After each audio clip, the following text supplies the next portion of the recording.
దేవుడు ఒకసారి దేశాలను తన స్వంత త్రాసులో తూచాడని మీకు తెలుసా? దానియేలు గ్రంథంలో ఒక రాజు తన చుట్టూ రాజ్యం కూలిపోతున్నా విందు ఏర్పాటు చేశాడు. అతను దేవుని ఆలయం నుండి దొంగిలించిన పాత్రల నుండి త్రాగాడు. బంగారంతో మరియు రాతితో చేసిన విగ్రహాలను స్తుతించాడు.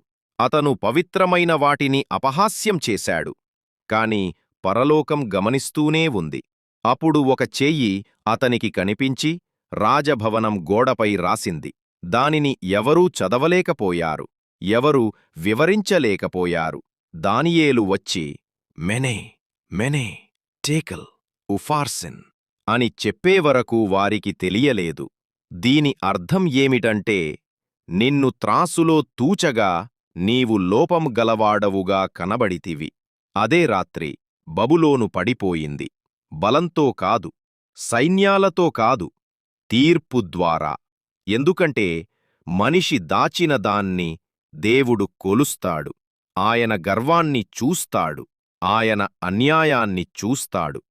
ఒక దేశం ఆయన నామాన్ని అపహాస్యం చేసినప్పుడు ఆయన స్పందిస్తాడు. ఇది కేవలం బబులోను కథ మాత్రమే కాదు, ఇది ప్రతి తరానికి ఒక హెచ్చరిక. దేవుడు ఇప్పటికీ రాజుల హృదయాలను కొలుస్తున్నాడని మీరు విశ్వసిస్తే ఆమేన్ అని టైప్ చేసి ప్రభూ, మమ్మల్ని సరిచెయ్యి అని ప్రకటించండి.